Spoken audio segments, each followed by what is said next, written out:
Good day, students. Today we were going to learn another lesson about math, and that is applying volume of a solid in real life situation. Yesterday we discussed how to find the volume of, any cuboid, and for today we were going to apply that one, the things that you have learned in a real life situation. So let's start.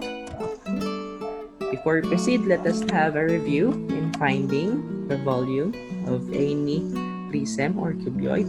You can find the volume of a rectangular prism by using the formula V is equal to length times width times height, where L stands for the length, W is for the width, and H is for the height. Now, for the box of the popcorn here, we have the length of 8 inches, the width of 4 inches, and the height of 11 inches. And to find the volume of this popcorn box, all we have to do is just to multiply 8 inches times 4 inches times 11 inches, and we get a total volume of 352 cubic inches. Again, when we find the volume of any cuboid, all we have to do is just to remember the formula, which is V is equal to length times width times the height. Now let's proceed with our core lesson. This time we are going to determine the volume of each cuboid. Let's start with this one. So still we were going to use our formula for the volume, which is the length times width times height. So the length for this one is 24 meter times the width, which is 4 meter, times the height, which is 6 meter. So 24 meter times 4 meter, we have 96 meter cube, or we have squared 96 meter squared times 6 meter, we get a total volume of 576 cubic meter. How about for our next volume here, we have volume is equals to length times width times height. So let us substitute the following. The length is 8 meter, the width is 4 meter, and the height is 3 meter. So 8 meter times 4 meter, we have 32 meter squared, times 3 meter, we get the total volume for this cube, or for this rectangular prism, 96 cubic meter. And for our last example, we have 24 meter for its length, 8 meter for its width, and the height is 12 meter.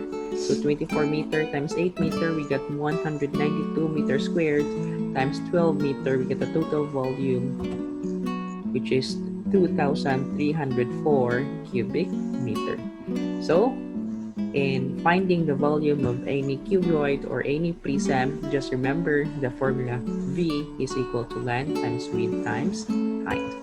So this time, let us now apply our learnings about volume in a real-life situation problem. So we have here the truck or learning Zillion Moving Company has interior dimension of 187 inches by 89 inches by 79 inches. So this one is referring to the capacity or the volume of, or the dimension of the truck. As what we can see, the length of the truck is 187 inches, the width is 89 inches, and the height is 77 inches. Now, the dimension of the storage boxes are 24 inches by 14 inches by 27 inches.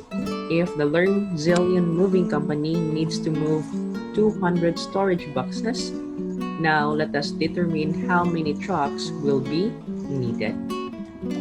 So, in this example, we have the question like, how can we calculate how many storage boxes fit into the moving truck? We can also ask, how does the volume of the storage boxes relate to the volume of the space inside the moving truck? So for this one, we are going to find the dimension of the interior of the truck by finding its volume, the same as the volume for each storage boxes. So for this one, for the interior of the truck, we can get the volume by multiplying the length, the width, and the height. So we have here 187 inches times 89 inches times 77 inches. We get a total volume of 1,281,511 cubic inches. So this one is the volume of the truck. And for the volume of the storage boxes, still we were going to use the length times width times height. For the dimension, we have 24 inches times 14 inches times 27 inches. We get a total volume as 9,072 cubic inches. Now, to find how many boxes does the interior of the truck can carry, all we have to do is just to divide the 1,281,511 cubic inches, which is the volume that the truck can carry, to the volume of the box, which is 9,072 cubic inches. Now, if we're going to divide them, we got the answer of 141.26 cubic inches. So it means to say that the truck can carry 141 boxes. Okay, so in this problem, they will need 2 trucks to move 200 boxes. Okay, it's because 1 truck can carry 141 and the rest of the boxes will be the next truck. So in other terms, in this problem, the Zillion company needs to have 2 trucks to carry 200 boxes. Now you can solve real-world volume problems by decomposing the 3D objects into unit cubes. By the way, as what we have discussed yesterday, we can find the volume of any cuboid using our unit cube, just like this one. To determine how many smaller objects fit into a larger object, divide the volume of the larger object by the volume of the smaller 3D object. Now, let us proceed to our next example.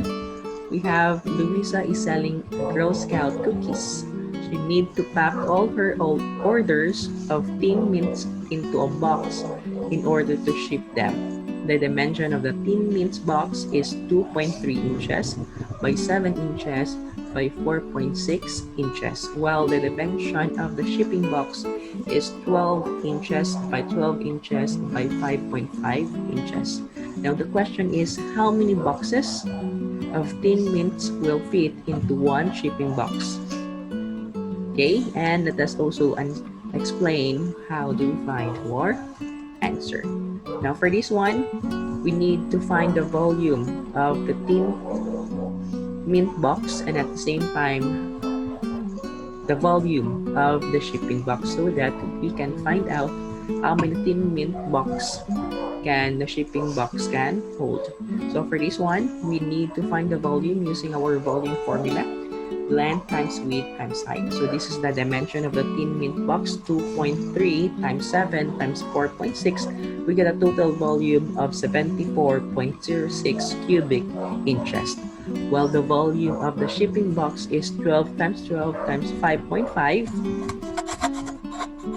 12 times 12 times 5.5, we get a total volume of 592 cubic inches. Now to find how much the shipping box can carry, we will now divide 792 by 74.06.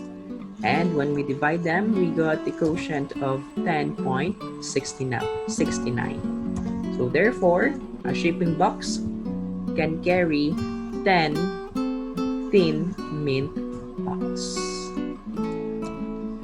So thank you so much for listening.